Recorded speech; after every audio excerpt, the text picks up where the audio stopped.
If you were advising the chief executive of, say, one of these older banks, what are the kind of top things that you would say to them? Because I hear some people say, oh, it's all about the systems. You've got to upgrade the systems. Let's talk to the CTO. Other people are saying, you haven't upgraded your team. This is why you've got this problem. Kind of, is there something else? And where are you on those camps? Okay, first off, I wouldn't start with tech or team at all. Interesting. There Okay. are two silos, and we talked about it at the beginning of the discussion. One's the customer. Mm-hmm. Work backwards from the customer and understand how they interact with your systems, how they interact with the business, how they interact with your employees, and optimize that experience.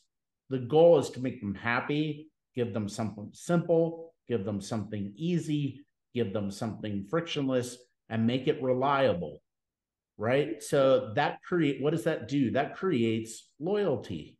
Mm-hmm.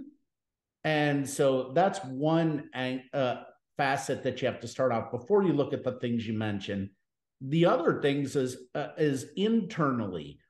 What are the processes, the systems, the people?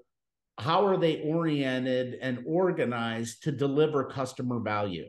Mm-hmm. What are you doing to optimize the employee experience internally to deliver with speed and agility, right? Mm-hmm. We're talking about the quintessential things you want to create in the digital world are speed, agility, and reliability, because the Mm-hmm. market is changing, except for some of the industries you Except for the discussed. French railways, The everybody has market to is change it. changing really rapidly, right? Mm-hmm. So you need to be able to respond. Mm-hmm. And so before you even get started, you want to work your way through those things. And not doing so is why 70% of those transformations that you outline fail, Mm-hmm. because your teams, your leadership, the teams, they're not clear on what you're trying to accomplish, what you're going to do, why it makes sense, and how it makes things better for customers and employees. And that lack of alignment and vision is critical to solve before you even move forward. So what you're talking about, this kind of user-centric approach, that really makes me think of design thinking and user-centric design, which, as you know, in tech product development, like it is, I wouldn't even say it's discipline. I would say it's a religion because like that's how you're supposed to build things. Whereas I find that in the traditional world, kind of customers are one of the stakeholders. And I always think, okay, yeah, but they're the ones that pay for everything. So Exactly.